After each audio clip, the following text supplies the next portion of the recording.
All right, welcome to another driving home edition of Head Kick Audio. I got a special guest here. We got Mike, the Big Iron Quarcoo, who's going to be taking on Casey something or other at RUF 46, which takes place at the Celebrity Theater in downtown Phoenix this Saturday, March 26th. So this is a heavyweight bout. So these boys are going to be slanging and banging Quarcoo. Now, talk to me about the camp. You were supposed to fight Casey at the last RUF card. What happened there? I was just told that he had some personal stuff to take care of, and where I come from, you just respect that. You just move on to it. So, yeah. Okay, well, now the matchup finally materializes, and it's going down on Saturday. Now, you've got experience training for this guy. Did you do anything different this time around? Nope, we just trained a lot more, and we focused more on conditioning this time. Okay, well, with heavyweights, conditioning it's pretty important. You know, you don't want to be, in the second or third round and be tired. So I can definitely say that conditioning's definitely important with your division. How do you think your conditioning is going to hold up? I've been wrestling since I was 6. I got that conditioning in my blood already, and I tell you what, this ain't going past the first round. My guy. Now, are you going to put him out on the ground? Are you going to put him out standing up? What are we talking about here? I would like to put him out standing up, but you know how it goes. It is what it is. Sometimes you hit them and they fall and they don't get back up, and you just got to finish them on the ground. Okay, so submission out of the question. We are going straight to the knockout. Yep. I like it a lot. So give me a quick history. You told me you've been wrestling since you were a kid, but how did you get into MMA? So I grew up in Iowa. When I moved to Iowa, I connected with this wrestling coach at my high school, and he's been coaching at this gym and actually fighting at this gym since like forever, as far as I know. And after high school, I went into college, and I thought I wanted to wrestle in college, and I realized there was no money in that unless you went to the Olympics or something. So he was like, "Hey, come down here and try this out." I came down to help wrestle with Daniel Madrid, and then I fell in love with getting hit in the face like the rest of us, Yes, sir. Yes, sir. Now, understandably, the gym is going through some tough times right now, so our prayers are with you guys. It's definitely not a fun thing what you guys are going through. But how important is it to just perform? Not necessarily just to win, but to perform and, go home knowing that you guys, did right by your coaches. That is actually very important to me right now, not just for my coaches, but also for our teammate. We got to make sure we finish business for him and for us. Yeah, again, it's not something that I even really want to talk about because I like the kid. I think he was a good kid, and I was actually looking forward to calling his fight, but it wasn't in the cards, and unfortunately, somebody needed him better more than we did. So I tell you what, that man can take a hit. Oh, yes, he could. Yes, he could. Now, I want to change gears here before I get all emotional and shit. Now, after the fight, of course, there's going to be some celebrations. So I want to know how you plan on celebrating your victory with your post-fight victory meal. You said my victory meal? Victory meal. Well, honestly, God, I've been craving pasta, so I'll try to keep it as healthy as possible. Some shrimp Alfredo with a little bit of broccoli in there, and I'm definitely gonna get me some cranberry juice, man. Cranberry juice. Is that something that's off the diet while you're in camp? Yeah. Right now, no. Since the last week, no sugars. No sugars, so I don't bloat up because I naturally walk around at 290. So yeah. Okay. And then I don't want to be one of those guys who are walking around out of season, all out of weight and crap, and having to cut down and make myself suffer. I'd like to get down to 240 and stay there and just be healthy. Okay. And this time around, how hefty was that weight cut? About 8 pounds. Wow. And that's Yeah. down to your 240 that you want to be at? No, that's down to the normal 265. Oh, okay. Okay. Yeah. Well, shit, that's not bad. Yeah, it was mainly because I drank a lot of water out of this camp. A lot of water. Okay, so we did some water loading. Yeah.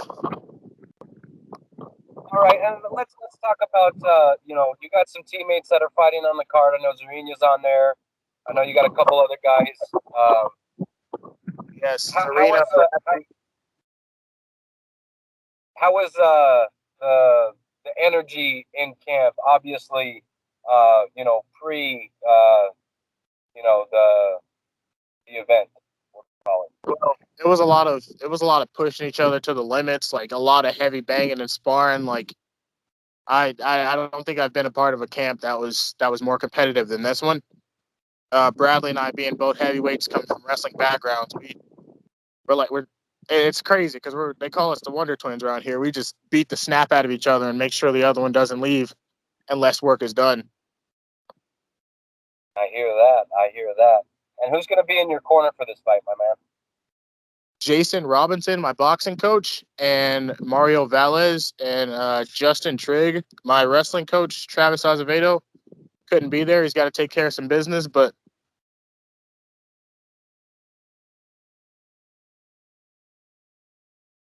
So I'm assuming you probably got a phone call. Um, yeah. okay.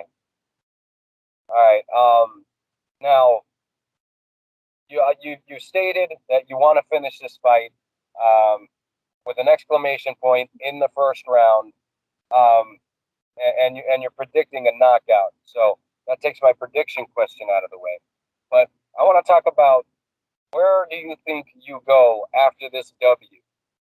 Are we looking to keep a consistent schedule and just fight as often as we can, or are we kind of just taking this fight by fight and seeing how the body holds up? So my plan is to be back in around October. I'm a firefighter and I do wildfire. So I'll be leaving around April 11th and I'll be gone for a few months. But as soon as I get back, it's back to the cage.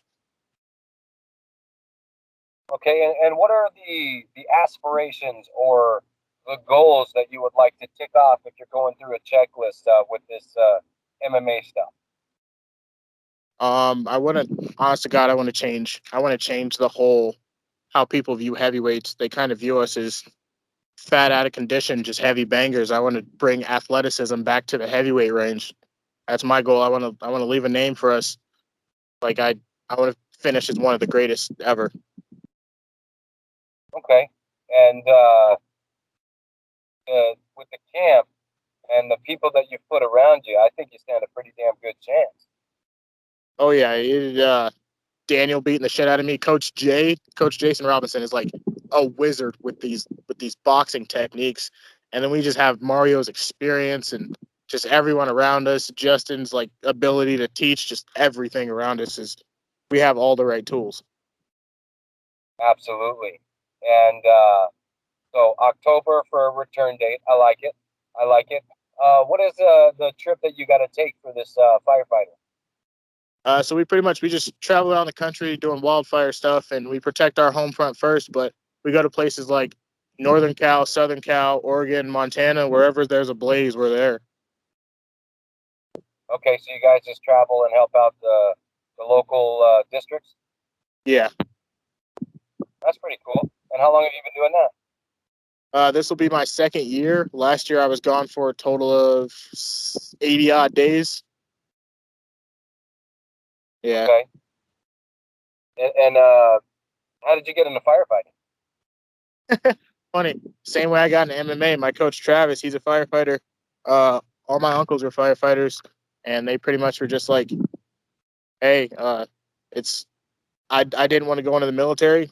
Um, I didn't want to stay in school forever, and I was like, I love helping people. So this is what I'm good at. So this is what I do." Okay. Well, I'm your commentator for RUF, so I get to call your fight. I'm very, very much looking forward to this heavyweight bout and seeing you bring athleticism and conditioning back to the heavyweight division. I look forward to seeing what you present, and hopefully we get that knockout like we predicted in the first round. But before I let you go, I'd like to give you a chance to do any shout outs or thank anybody that you'd like to thank.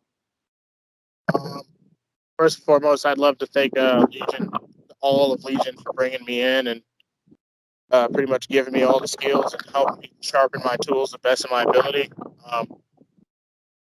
I want to send a shout out to Austin. Rest in peace, buddy. I want to send a shout out to my two sponsors, Antebellum Protection and Dark Horse 6 Training. They have stuck by me through last fight camp. The fight camps before that were all canceled, and this one. So, yeah. All right, well, good shit. Again, the Big Iron, Michael Quarcoo, is going to be competing over at RUF 46, which takes place this Saturday, March 26th, over at the Celebrity Theater. You've got a fighter code, that I will put down here. I believe it's M Quarcoo, correct? Yes, sir. All caps. All right, I'm going to put that down here at the bottom of the screen. Again, I can't wait to see you fight. I look forward to calling the action. The first fight is that scale, so make it there safely. And then after that, Saturday night's going to be all fun, my man. Yeah, I want to correct something real quick. You said I will be competing Friday night. I will be dominating Friday night. Oh, snap. Yes. All right. I stand corrected. You will be dominating on Saturday night. I like the sound of that. I like the sound of that too, my friend. Well, I'm glad I could get you on. Let's go ahead and get you back to training. And again, we'll see you on Saturday night, okay? Thank you, sir. You get home safe, and God bless everybody. Have a good night. All right, man. Until next time.